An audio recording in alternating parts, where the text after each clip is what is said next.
Au Mali, c'est le colonel Malick Diao qui occupe désormais la présidence du Conseil national de la transition CNT.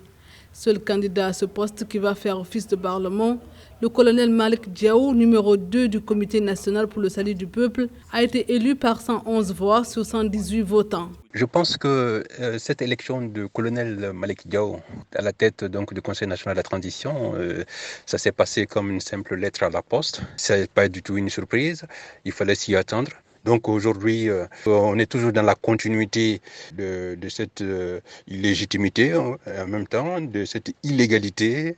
Et aujourd'hui, donc à la cérémonie d'installation du Conseil national, il devait y avoir donc certains membres qui ne sont pas venus. Je pense notamment aux confrères de la presse, qui devait avoir 4 membres, finalement s'est retrouvé avec 2 membres. La CEMA, donc un des groupes armés, qui a fait savoir son mécontentement par rapport à les conditions dans lesquelles la désignation de ces membres a été faite.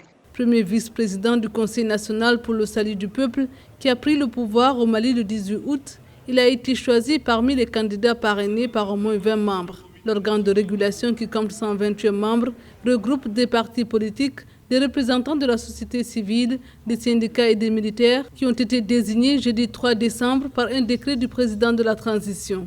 La nomination des militaires à la tête des gouvernements dans ces contrées, ça me paraît tout à fait normal. Cela dit, pour ce qui concerne par contre les militaires, leur désignation ou leur nomination dans des domaines politiques me paraît vraiment un recul. Notamment, je fais allusion notamment les militaires qui sont désignés au sein du Conseil national de transition.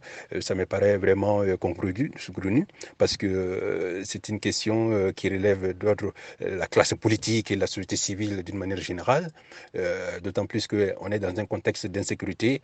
Les militaires, on a besoin d'eux surtout au front et non dans l'hémicycle. La mise en place du Conseil national de la transition constitue le dernier maillon du dispositif prévu dans le cadre de la transition qui doit durer 18 mois. Le CNT devra dès à présent se pencher sur des questions concernant notamment les réformes institutionnelles et constitutionnelles, comme la relecture de la loi électorale ou encore la relecture de l'accord de paix pour la réconciliation nationale.